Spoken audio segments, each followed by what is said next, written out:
Quelles sont les différentes stratégies de monétisation pour un blogueur lorsqu'il démarre? Alors avant de commencer, n'hésite pas à t'abonner à la chaîne et à cliquer sur la petite cloche pour être averti quand je publie des nouvelles vidéos. Et sache que tu peux télécharger mon livre Devenir formateur en ligne. Tu as le lien dans la description de la vidéo. Alors, les différentes stratégies de monétisation lorsque l'on est blogueur.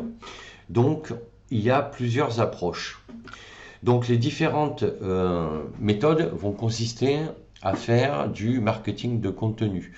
C'est-à-dire c'est du marketing donc gratuit entre guillemets parce que ça va générer du trafic sur ton blog de manière organique, c'est-à-dire naturelle. Tu vas pas devoir payer pour ça. En revanche, tu vas devoir créer du contenu, c'est-à-dire rédiger des articles de 1000, 2000, 3000 mots. D'accord? Quand je dis 1000, c'est vraiment 1000 mots minimum, quoi.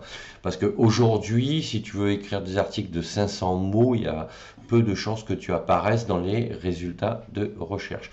Donc, première approche, donc c'est contenu gratuit à travers des articles. Et ça, c'est ce qu'on appelle du SEO, d'accord? Search Engine Optimization. Et ça, c'est gratuit. Tu ne paieras pas pour ça. Ensuite, tu vas avoir la publicité. Alors, la publicité, c'est pas que ça marche pas, ça fonctionne, mais ça implique des budgets de plus en plus conséquents et pour des cibles qui sont vraiment aléatoires. Parce que la différence entre le marketing de contenu, c'est que quand les gens tapent des requêtes sur Internet et arrivent sur ton blog, parce que dans les résultats de recherche, tes articles sont apparus, ils viennent, ils lisent tes articles, et si le sujet de ton blog les intéresse, ils s'inscrivent, ils s'abonnent à ton blog ou téléchargent ton e-book que tu leur offres avec de la valeur ajoutée et de manière gratuite. À partir de là, quand ils s'inscrivent, ils sont automatiquement intégrés dans une liste dans ton auto-répondeur. J'ai fait une vidéo sur ça, je t'invite à aller la visualiser. Et donc à partir de là, ces gens-là, tu vas pouvoir communiquer. Mais ce sont des gens qui sont qualifiés dans le sens où ce sont des gens qui ont fait la démarche de venir sur ton blog parce que le sujet que tu abordes les intéresse. Alors que la publicité, ça va toucher, même si à travers les paramétrages, tu peux cibler certains profils au niveau de l'âge, au niveau géographique, au niveau de la profession, etc., etc. Mais ce sont des gens qui ne connaissent pas forcément ton blog. C'est-à-dire que tu vas toucher des gens qui vont pas obligatoirement s'inscrire à ta newsletter ou télécharger ton e-book. Donc ça veut dire que c'est une audience qui n'est pas vraiment captive. Et ça, c'est intéressant de faire de la publicité quand tu as du volume. Le jour où tu auras 300, 500, 600, 700 articles, ça sera intéressant parce que ça voudra dire que tu te seras constitué une liste de plusieurs milliers d'abonnés.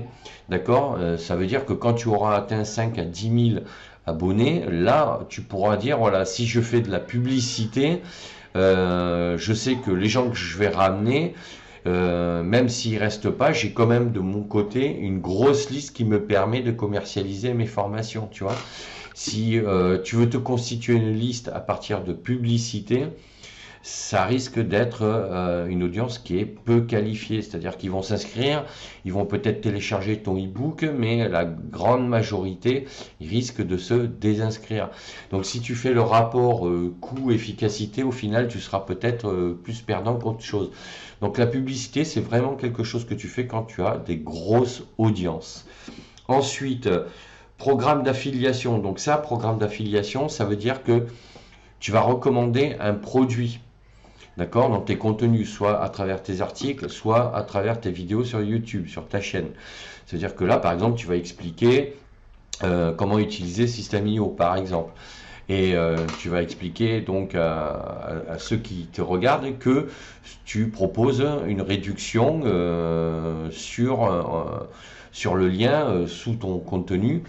Si les gens achètent le produit, que toi tu toucheras une commission. C'est ça l'affiliation. Donc toi, ça te permet comme ça de générer quelques revenus passifs. Alors, c'est bien l'affiliation, mais là aussi, encore une fois, il faut du volume. Il faut du volume pour pouvoir commencer à générer un nombre d'euros assez conséquent par mois. Parce qu'après, il faut raisonner par mois. Il ne faut pas raisonner à l'année. Et ça prend aussi du temps. Il faut entre 2-3 ans pour générer des revenus passifs intéressants sur un gros volume de produits en affiliation. Donc ça, je préfère te dire la vérité plutôt que te raconter des histoires. Mais cela dit, quand tu écris un article ou que tu fais une vidéo, rien ne t'empêche de proposer des produits en affiliation qui sont en adéquation avec ton contenu. Si tu parles dans ton article de Système.io, effectivement, que tu proposes un lien affilié qui leur permet d'obtenir une réduction de 30%, par exemple, c'est judicieux et c'est gagnant-gagnant, puisque celui qui lit ton article, s'il est intéressé, qui s'inscrit, pour lui, c'est tout bénef parce qu'il bénéficie de 30% de réduction et pour toi, ça te fait une commission sur le produit. Donc l'affiliation, c'est bien sur du volume et sur, là aussi, un peu de durée. Ensuite, vente de produits ou de services en ligne, c'est-à-dire que là, tu vas vendre des livres numériques, par exemple, donc des produits, ou des formations en ligne, ou du coaching en ligne. Donc ça, c'est la troisième stratégie de monétisation de ton blog. Et ou alors, tu vas pouvoir faire des contenus sponsorisés, c'est-à-dire que tu vas écrire des articles pour des marques qui vont te payer pour ça. Donc ça voudra dire que par ailleurs, tu auras dû tester le produit. Et tu devras être objectif avec ton article et le contenu de ton article, puisque dans ton article, tu vas tester le produit. Tu vas dire ce que tu penses de ce produit.